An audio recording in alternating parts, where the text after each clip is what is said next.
What's up mga bossing? This is the part 3 of a reverse Batman loop. Nag-ride out na kami ulit pabalik ng intersection. Grabe, ang ganda talaga ng real. Sayang at kailangan na naming magpatuloy. 10 AM nang makabalik na kami ng intersection. Bali kakaliwa kami dyan papunta ng Infanta.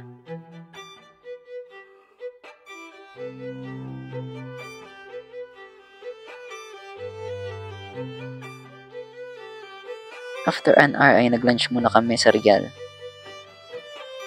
At nag-ride out na kami ulit. Dahil umaga pa naman ay napag-desisyon ng aming grupo na mag-side trip sa general na car marker, which is 15 kilometers away galing Lionshead intersection. And dyan nasa arco na kami ng general na car. Mga 5 kilometers na lang yan papuntang general na car marker. 1 PM ay nasa general na car marker na kami. Sino ilain mo mamaya? Tayo, siya. Gusto mo kanera tayo? After ng konting pahinga ay lumarga na kami pabalik ng intersection. So yan, nasa intersection na ulit kami. Sumilang muna kami dahil biglang umulan. After namin magpatila ng ulan ay sinimulan na namin ang pag-ahon paakyat ng Infanta. 39 kilometers na may matatarik na ahon na umaabot sa 17% gradient. Grabe ang hirap namin sa ahon na to, kaya kanya-kanyang pacing na lang kami.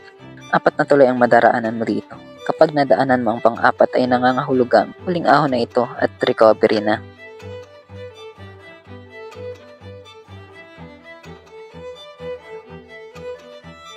4 PM ay nasa Jariol's Peak na kami. Inaantay lang namin yung iba pa naming kasama para mag-regroup.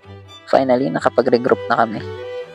At inabot na nga kami ng gabi paakyat ng Sierra. Kaya naman ay dikit-dikit na ulit kami. Grabe, sobrang epic ng ride na to. Dito mo masusubukan ang tibay mo sa pagbabike. I am very grateful that we conquered this epic route. 9 PM ay nasa huling ahon na kami, pabuso-buso. And that's it. Natapos na rin namin ang reverse Batman loop. Subukan nyo rin ang route na to. Siguradong hindi kayo magsisisi. O paano? Hanggang dito na lang ang video. This is LD and see you next ride.